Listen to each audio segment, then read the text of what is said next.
तो वो अपना अटेंडेंस चैट बॉक्स में डाल के स्क्रीन शेयर हो रही है बेटा? Yes Yes, sir. sir. हाँ।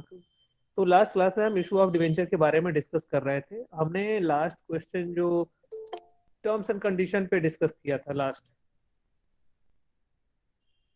हमने last terms and condition terms and condition कह रहा हूँ, general entry for issue of debenture based on condition of redemption.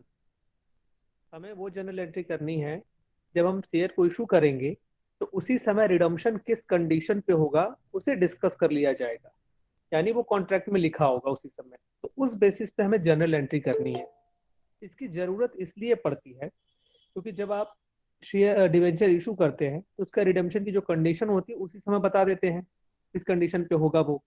तो उसी दिन हमें फ्यूचर में क्या पेमेंट करनी है उसके बारे में पता चल जाता है। तो अगर हम पर वैल्यू पे पेमेंट करते हैं तो प्रॉब्लम नहीं होती है, लेकिन हम पर वैल्यू से ज्यादा पे करते हैं तो वो हमारे लिए फायदेमंद होता है, और पर वैल्यू से कम पे करते हैं तो आपको नुकसान होता है।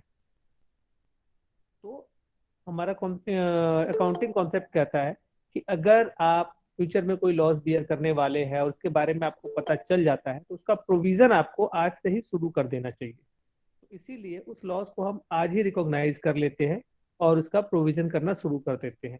तो हमारा जो भी लॉस होता है शेयर इशू करते डिबेंचर इशू करते समय उसे टाइमली हमें राइट ऑफ करना होता है, इसीलिए हम उसे आज प्रेजेंट में ही रिकॉर्ड कर लेते हैं। इसलिए ये कंडीशन वाले क्वेश्चन एग्जामिनेशन के लिए इंपॉर्टेंट है। टोटल सिक्स सिक्स कंडीशन है, सिक्स कंडीशन के ऊपर पूरा क्वेश्चन आता है। और जब आप डिबेंचर का रिडम्पशन कर रहे होंगे तो उसी समय क्वेश्चन के अंदर ही वो कंडीशन दिए होंगे, तो सिक्स में से कोई भी एक कंडीशन हो सकता है जब हम क्वेश्चन कर रहे होंगे तो रिडम्पशन का। तो इसलिए आपको ये सिक्स के सिक्स कंडीशन पता होने चाहिए। पहला था आपका when debenture issue at par and redeem at पर, मतलब 10 रुपए का शेयर 10 रुपए का डिवेंचर है, 10 रुपए पे इशू किया और फ्यूचर में रिडीम भी 10 रुपए पे ही करेंगे। दूसरी कंडीशन थी when debenture are issued at discount and are redeem at par, आप डिस्काउंट पे इशू कर रहे हैं लेकिन पर वैल्यू पे रिडीम करेंगे, यानी आज लॉस बियर कर रहे हैं आप प्रेजेंट में, फ्यूचर में कोई लॉस बियर नहीं करेंगे। थ्री कह रहा है when debenture issue at premium and redeemable eight पर, प्रीमियम पे इशू कर रहे हैं, आज प्रॉफिट में है और फ्यूचर पे आप फेस वैल्यू पे ही उसे रिडीम कर देंगे तो कोई लॉस नहीं होगा। फोर है when debenture are issue at par and redeemable at premium, par value पे आप इशू कर रहे हैं लेकिन फ्यूचर में रिडम्पशन जो होगा वो प्रीमियम पे होगा, यानी ज्यादा पैसे देने पड़ेंगे तो फ्यूचर में हमें लॉस होगा। ये हमें आज ही पता चल गया है तो उसे आज ही रिकॉर्ड करेंगे, हम उसे रिकॉग्नाइज कर आज ही रिकॉर्ड कर लेंगे। ठीक है, ये सारी चीजें हमने लास्ट क्लास में डिस्कस कर रखी थी, फिर भी मैं हेडिंग तो देख लूं। When debenture are issue at discount and redeemable at premium, discount पे इशू करेंगे लेकिन प्रीमियम पे उसका रिडम्पशन करेंगे। आज इशू करेंगे डिस्काउंट पे, आज भी लॉस होगा। ठीक है, डिस्काउंट पे इशू कर रहे हैं लेकिन फ्यूचर में रिडम्पशन उसका पर वैल्यू से ज्यादा नहीं प्रीमियम पे होगा तो फ्यूचर में भी लॉस होगा, हमें दोनों समय लॉस होगा। जब हम इशू करेंगे तब पर भी लॉस होगा और जब हम इसे रिडीम करेंगे तब पर भी लॉस होगा। तो दोनों लॉस को एक साथ कंबाइन करके हम रिकॉर्ड कर लेंगे। सिक्स्थ है when issue at premium and redeemable at premium, issue भी प्रीमियम पे करेंगे रिडम्पशन भी प्रीमियम पे करेंगे। यहाँ पे आपको दोनों समय फायदा ही हो रहा है, इशू करते समय भी फायदा हो रहा है, रिडम्पशन करते समय भी फायदा हो रहा है प्रीमियम। लेकिन यहाँ प्रॉब्लम ये हो सकती है कि इशू ज्यादा प्रीमियम पे कर रहे हो और कम रिडम्पशन जो है वो कम प्रीमियम पे कर रहे हो, तो उससे कंपनी को लॉस नहीं होगा कोई भी, बस आपको प्रीमियम देना नहीं, लॉस हो सकता है अगर प्रीमियम ज्यादा हो तो यहाँ पे लॉस कर सकते हैं। इशू करते समय आप जो है कम प्रीमियम ले रहे हैं लेकिन पेमेंट करते समय ज्यादा प्रीमियम दे रहे हैं, तो जितना ज्यादा प्रीमियम आप देंगे, ज्यादा प्रीमियम का मतलब फेस वैल्यू से कंसीडर करेंगे हमेशा। कभी भी हम ये नहीं देखेंगे कि हम प्रीमियम कम ले रहे हैं और पेमेंट प्रीमियम ज्यादा कर रहे हैं, तो आप देखेंगे बोलेंगे 6 रुपए प्रीमियम पे हम इशू कर रहे हैं और 10 रुपए प्रीमियम पे हम उसे रिडीम कर रहे हैं, तो 4 रुपए का हमें लॉस हो रहा है। ऐसा नहीं देखना है, हमें लॉस जो है वो हमेशा वो फेस वैल्यू से देखना है। ठीक है, हमें लॉस हमेशा फेस वैल्यू से देखना है। अगर आप डिवेंचर 100 रुपए का डिवेंचर आज 106 रुपए में इशू कर रहे हैं तो 6 रुपए आपके लिए आज प्रॉफिट है। ठीक है, लेकिन फ्यूचर में अगर जब उसका रिडम्पशन आप करेंगे तो आप फेस वैल्यू से कंसीडर करेंगे कि फेस वैल्यू से रिडम्पशन ज्यादा पैसे पे हो रहा है कम पे हो रहा है, तो हम देख रहे हैं फेस वैल्यू से 10 रुपए ज्यादा देना पड़ रहा है तो वो 10 रुपए लॉस हुआ और उसे हम रिकॉर्ड करेंगे। ये 6 कंडीशन है जो एग्जामिनेशन में आ सकते हैं।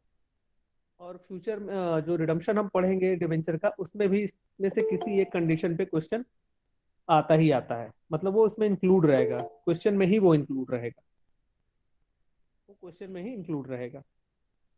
चलिए, अब आता है राइट ऑफ डिस्काउंट या फिर loss on issue of debenture. अभी आपने देख लिया ना यहाँ पे जो लॉस दिखाई दे रहा है आपको, पहली entry bank account debit to debenture application allotment 106 उसके बाद लिखा है debenture application allotment account debit 106, उसके बाद loss on issue of debenture 10 rupees. यहाँ पे लॉस, तो इस टाइप्स की जो लॉस होते हैं डिवेंचर को इशू करते समय, डिस्काउंट कह लो चाहे लॉस कह लो, तो इन लॉसेस को हमें राइट ऑफ करना पड़ता है। तो राइट ऑफ हम दो तरीके से कर सकते हैं।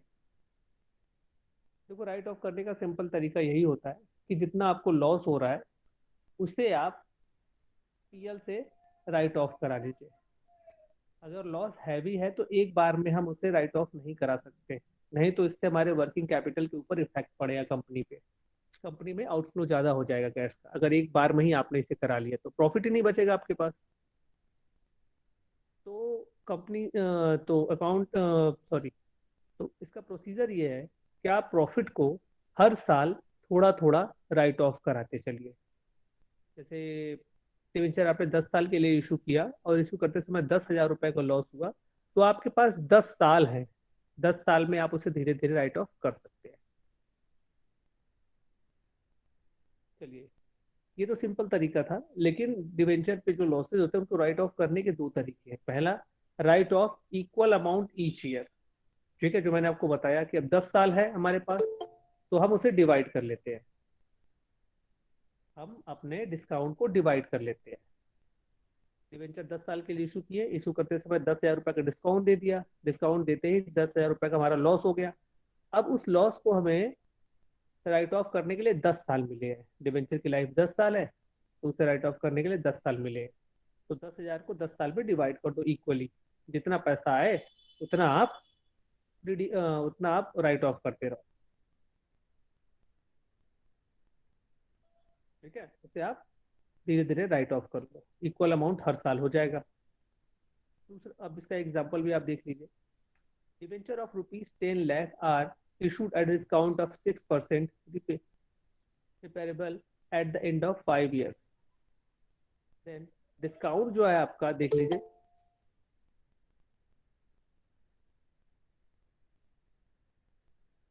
तो 10 लाख का आप 6% निकाल लीजिए, 60,000 रुपए आता है। इनका जो रिडम्पशन होगा वो 5 साल के अंदर होगा, तो 60,000 रुपए को 5 साल से डिवाइड कर दीजिए, 5 ईयर से। तो आपको पता लग जाता है क्लियरली कि हर साल हमें 12,000 रुपए यानी 12,000 रुपीज पीएल से राइट ऑफ करने पड़ेंगे। और जब आप इसे राइट ऑफ करेंगे तो राइट ऑफ की एंट्री आपको अच्छे से पता होगा, PL account debit to discount on issue of debenture. तो देखिए, इस साल आपने 12,000 रुपीज राइट ऑफ कर दिए, लेकिन कितना बच गया इसमें, 60,000 में से 12,000 आपने राइट ऑफ करा लिया, बच गया आपके 48,000। 48,000। ये 48,000 रुपीज का जो लॉस है, ये आपके एसेट साइड में दिखेगा। ठीक है, ये आपके एसेट साइड में दिखेगा। एसेट्स में आ जाएंगे, आप लिख देंगे अनअमोर्टाइज एक्सपेंसेस, अनअमोर्टाइज एक्सपेंसेस लेके 48,000 वहां पे शो कर देंगे। क्लियर बेटा, ये समझ में आ गया? Yes sir. इस तरीके से आपको इसे, यस सर। हाँ ऐसे ही आपको ये शो करना पड़ेगा। तो जितना आप राइट ऑफ करेंगे वो आपका करंट हो जाएगा। जब आप करंट और नॉन करंट एसेट्स में जाएंगे, तो करंट में तो ये दिखेगा जो इस साल राइट ऑफ होना है वो करंट हो गया आपका, और जो नहीं होना वो नॉन करंट हो जाएगा। तो 48 आपका अनअमोर्टाइज एक्सपेंसेस में चला जाएगा और ये आपका 12,000 करंट है उसमें चला जाएगा। तो इतना आपको राइट ऑफ करना पड़ेगा। अब दूसरा तरीका आता है right of proportionate amount each year. Right of proportionate amount each year.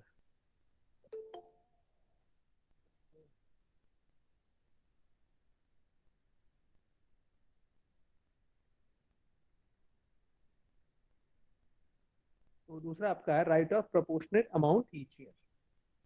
इसमें ये बताया गया है कि जब डिवेंचर आप रिडीम करते हैं और वो डिवेंचर इंस्टॉलमेंट में रिडीम होता है, तो जिस हिसाब से डिवेंचर आप रिडीम करेंगे उस रेशियो में आपको जो डिस्काउंट है या लॉस है उसे राइट ऑफ करना पड़ेगा।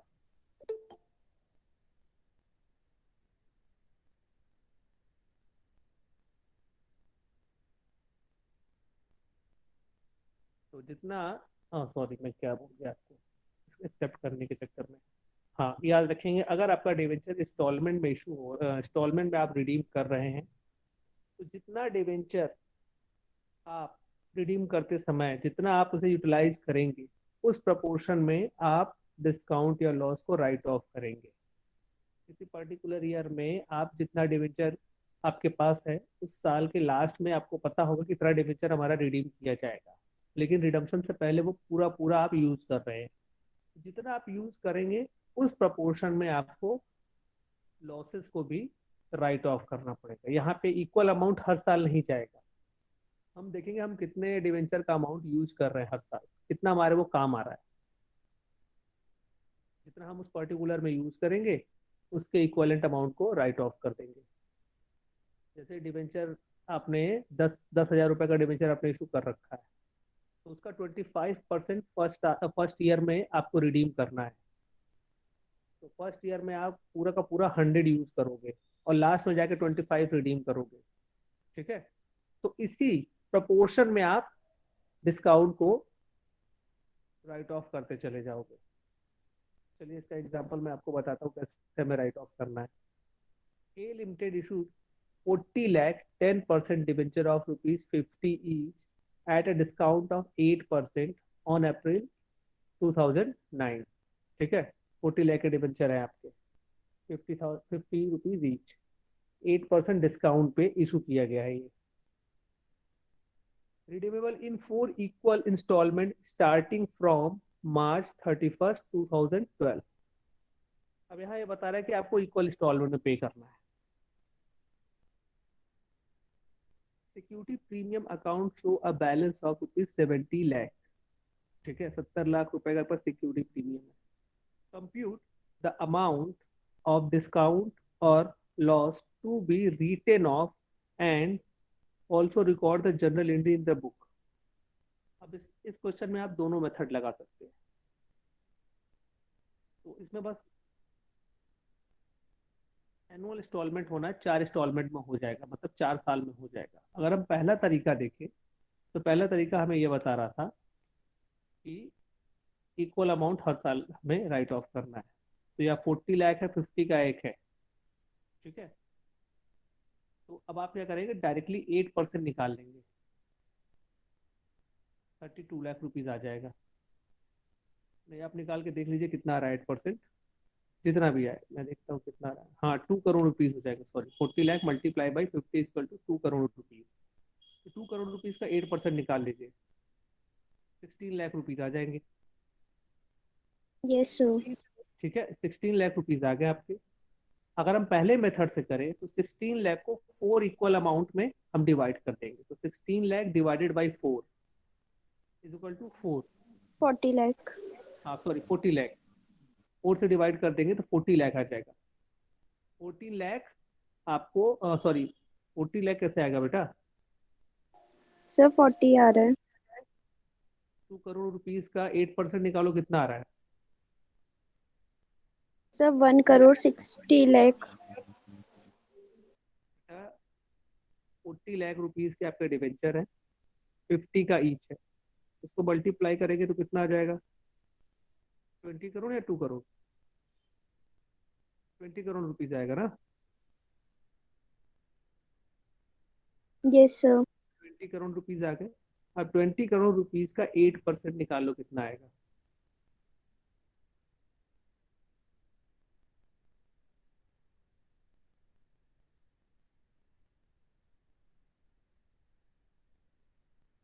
Sir, 1 crore 60 lakh आ रहा है.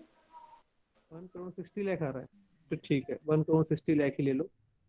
अब 1 करोड़ 60 लाख को आप क्या करेंगे, 4 इक्वल अमाउंट में बांट देंगे। अगर हम फर्स्ट मेथड से करें तो 1 करोड़ 6 लाख को आप 4 इक्वल अमाउंट में बांट दीजिए, कितना होगा? 40 लाख। 40 लाख। हाँ, तो 40 लाख आपका एनुअली क्या होगा, हमें राइट ऑफ करना पड़ेगा। अगर हम पहला ओके मेथड सर। देखें तो इक्वल अमाउंट हो गया, हर साल उतना हम राइट ऑफ करते चले जाएंगे।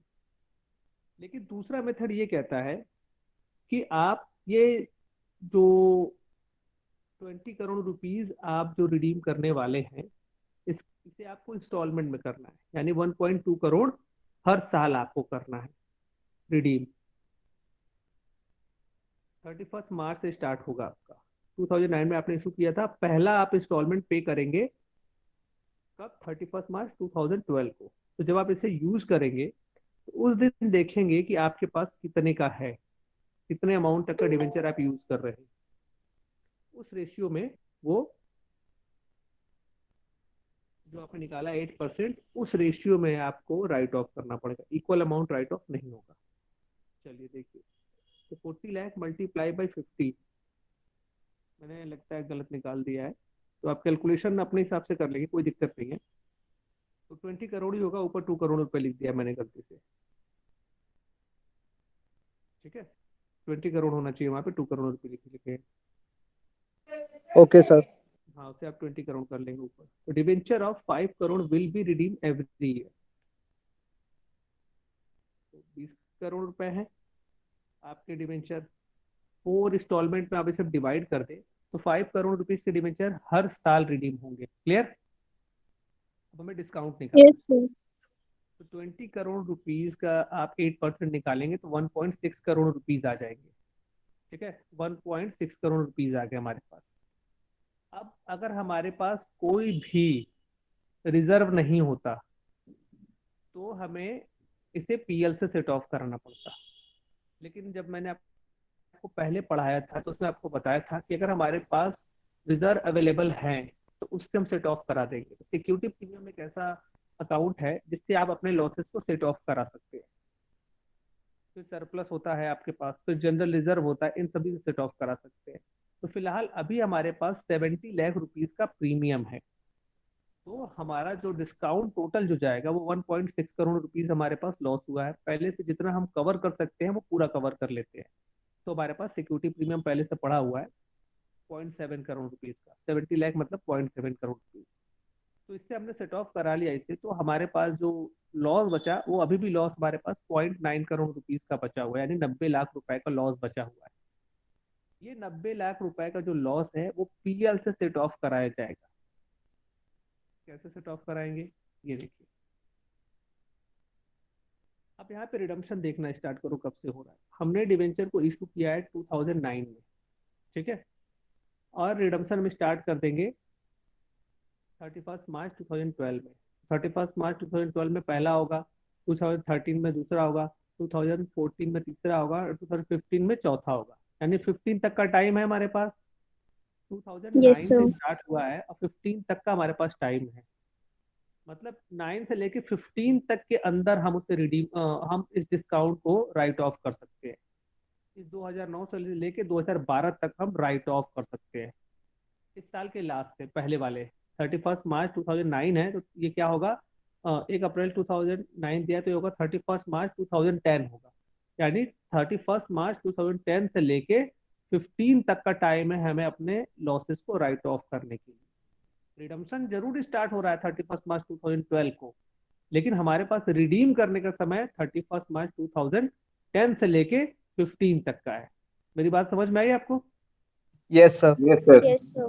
हाँ, तो रिडम्पशन 2012 से स्टार्ट हो रहा है, लेकिन आपके पास जो टाइम है वो 2010 से ही स्टार्ट हो जा रहा है और 15 तक आपके पास है टाइम आपको रिडीम कर सॉरी लॉसेस को राइट ऑफ करने का। तो अब देखा जाए, 1 अप्रैल 2009 को आपने इशू किया, तो पहला साल कब कंप्लीट होगा? 31 मार्च 2010 को। फिर दूसरा होगा आपके पास 31 मार्च 2012, फिर 31 मार्च 2011 के बाद 12। इस 12 से आप रिडम्पशन स्टार्ट करेंगे।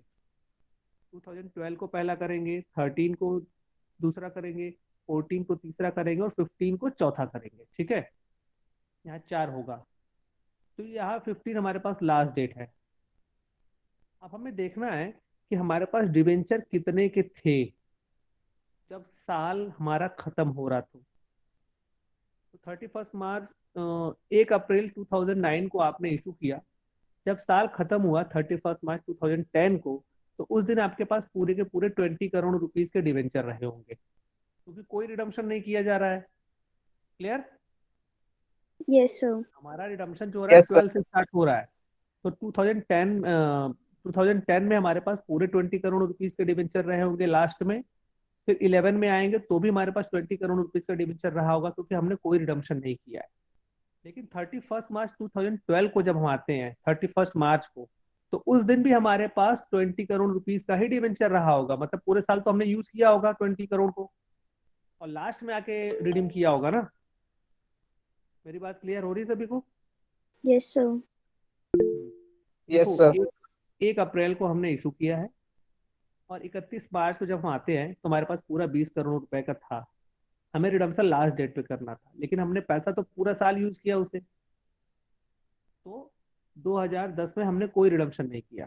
फिर 2011 में आते हैं, पूरा 20 करोड़ रुपए था। 31 मार्च को आते हैं 2011 में, पूरा पैसा हमारे पास था। अगर हमको रिडीम करना होता तो साल के लास्ट में करते हम, तो भी हमने पूरे साल पैसा यूज किया, हमें कोई रिडम्पशन नहीं करनी पड़ी। लेकिन 31 मार्च 2012 को आते हैं हम, तो 31 मार्च 2012 को हमें 20 करोड़ का रिडम्पशन करना है। लेकिन 31 मार्च 2012 के ड्यूरेशन में जो ईयर था, उसमें हमने पूरा का पूरा पैसा यूज किया है, मतलब उसे यूटिलाइज किया है, और लास्ट में आके हम रिडम्पशन कर रहे हैं। तो 31 मार्च 2012 के डेट पे हमने पूरा 20 करोड़ रुपए यूटिलाइज किया है उस साल में, पूरे 20 करोड़ रुपए यूटिलाइज किए। जैसे ही 31 मार्च 2012 आया, उस दिन हमने 20 करोड़ रुपए में से पहला इंस्टॉलमेंट, जो 5 करोड़ रुपीज का है, वो हमने रिडीम कर दिया होगा। तो 1 अप्रैल जैसे ही आया 2013 का, उस दिन हमारे पास कितना हो गया होगा पैसा? 20 करोड़ में से 5 करोड़ चले गए तो 15 करोड़ बचा होगा। तो 1 अप्रैल से लेके 31 मार्च 2013 तक हमने 15 करोड़ रुपए यूज किए होंगे, और 31 मार्च 2013 को आके हमने 15 करोड़ रुपीज में से 5 करोड़ रुपए जो है रिडीम किए होंगे। तो फिर 1 अप्रैल आया होगा, ठीक है, 2013 का ओपनिंग, उसमें हमारे पास केवल 10 करोड़ रुपए का डिवेंचर बचा होगा। फिर उसी साल के लास्ट में 31 मार्च 2014 जैसे आया, उस दिन आके हमारे पास पूरे 15 करोड़ रुपए रहे होंगे, लेकिन उनमें से हमने फिर 5 करोड़ रुपए रिडीम कर दिए होंगे। तो उस लास्ट डेट पे हमारे पास 10 करोड़ रुपए बचे। फिर जैसे ही हम 2015 में आते हैं, उस साल हमने पूरा का पूरा 10 करोड़ रुपए यूटिलाइज किया होगा, और लास्ट में आगे 5 करोड़ रुपए का रिडम्पशन कर दिया होगा।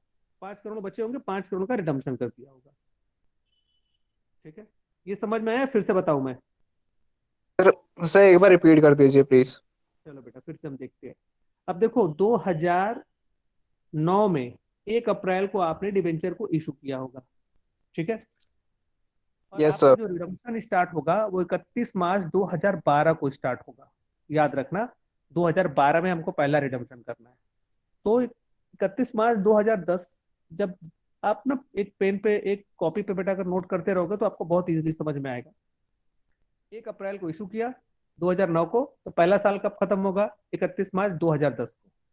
ठीक, जैसे साल 2010 खत्म हुआ, उस दिन आपने पूरे के पूरे 2009 से लेकर 2010 में आपने पूरे 20 करोड़ रुपए यूटिलाइज किए होंगे डिवेंचर के, लेकिन कोई रिडम्पशन नहीं था 31 मार्च 2010 को।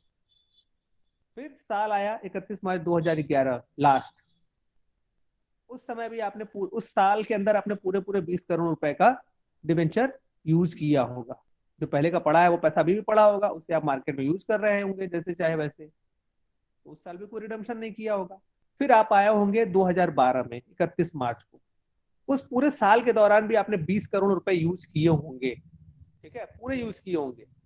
लेकिन 31 मार्च के दिन आके आपको 20 करोड़ रुपए में से रिडम्पशन करना पड़ा होगा। लेकिन यूज तो हमने उस साल पूरा पूरा 20 करोड़ रुपए किया। तो 31 मार्च को हमने 20 करोड़ रुपए तक यूज किए होंगे। जैसे ही 1 अप्रैल 2012 आया, उस दिन हमारे पास 20 करोड़ में से 5 करोड़ रिडीम हो चुके होंगे, अब बचे होंगे 15 करोड़ रुपए। तो 1 अप्रैल 2012 से 31 मार्च 2013 तक हमने पूरा 15 करोड़ रुपए यूज किया। और जैसे 31 मार्च 2013 आया होगा, उस 15 करोड़ रुपए में से हमने 5 करोड़ रुपए रिडीम किए होंगे। तो 1 अप्रैल 2013 को हमारे पास 10 करोड़ बचा होगा। 1 अप्रैल 2013 से 31 मार्च 2014 तक हमने 10 करोड़ रुपए यूज किए होंगे, लेकिन 31 मार्च के लास्ट डेट पे 10 करोड़ रुपए में से हमने 5 करोड़ रिडीम कर दिए होंगे। तो फिर 1 अप्रैल 2014 को हमारे पास 5 करोड़ रुपए बचा होगा, और 1 अप्रैल 2014 से 31 मार्च 2015 तक हमने 5 करोड़ रुपए यूज किए होंगे, और लास्ट डेट पे जाकर हमने रिडीम किए होंगे। तो ये जो डिबेंचर आउटस्टैंडिंग वाला कॉलम आपको बता रहा है कि उस पर्टिकुलर ईयर के लास्ट तक आपके पास कितना पैसा था रिडम्पशन से पहले, बस आपको वो बताना है। तो ऐसा आप निकालेंगे। अब इसका टोटल कर लीजिए आप, ठीक है। तो आप इसका टोटल करके उसे डिवाइड करते चलेंगे। Okay sir. तो आप रेशियो बना लेंगे ऐसे, जैसे ये रेशियो बना हुआ है, ठीक है। तो आप इसको डिवाइड करते चलिए। 5 जो नीचे लिखा हुआ है, या तो आप ऊपर 20 इसको शॉर्ट कर लीजिए, जैसे 20 20 20 15 5 10 ऐसे लिखा है, या तो इसको आप शॉर्ट कर लीजिए, या तो इसको आप 20 20 ही रख के चलिए। रेशियो को आप लिख सकते हैं 20 20 20 15 10 5 ही रख सकते हैं। या चाहे तो इसको शॉर्ट करना चाहें तो आप इसको शॉर्ट कर सकते हैं, यानी 5 को 1 मान लिया, 10 को 2 मान लिया, 15 को 3 मान लिया, 20 को 4 मान लिया, इस 20 को भी 4 मान लिया, और इस 20 को भी 4 मान लिया। ठीक है, क्लियर बेटा? Yes sir. Yes sir. Short करने का तरीका समझ में आ गया हो? अगर नहीं आता तो रेशियो आप यही लेके चलेंगे 20 20 20 15 10 5।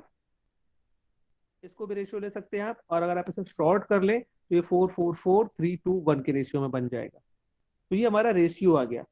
अब हमें ये इसी रेशियो में हमें अपने लॉस को राइट ऑफ करना होता है। तो ये जो रेशियो है इसका टोटल कर लीजिए, आ जाएगा ये 18। तो पहले साल हमने 2010 में हमने 4 के इक्विवेलेंट अमाउंट यूटिलाइज किया है 4 के रेशियो में। 4 डिवाइडेड बाई 18 मल्टीप्लाई बाई हमारा जो लॉस बचा रह गया अभी 0.9, वो हम यहाँ रखेंगे। 4 divided by 18 multiply by 0.9 is equal to 0.2, यानी कि 2 लाख रुपीज, 20 लाख रुपीज हमारा फर्स्ट ईयर में रिडीम होगा। ऐसे ऐसे करके आपको हर साल अलग अलग निकालना पड़ेगा।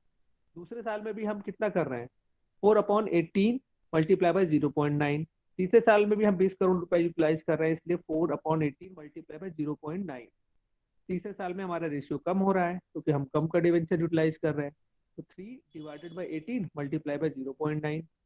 उसके बाद वाले साल में 10 करोड़ कर रहे हैं तो 2 से करेंगे हम, तो 2 डिवाइडेड बाई 18 मल्टीप्लाई बाई 0.9। और लास्ट ईयर में 1 हो गया, तो 1/18 मल्टीप्लाई बाई 0.9, या फिर सीधे 0.9 डिवाइडेड बाई 18 कर लीजिए।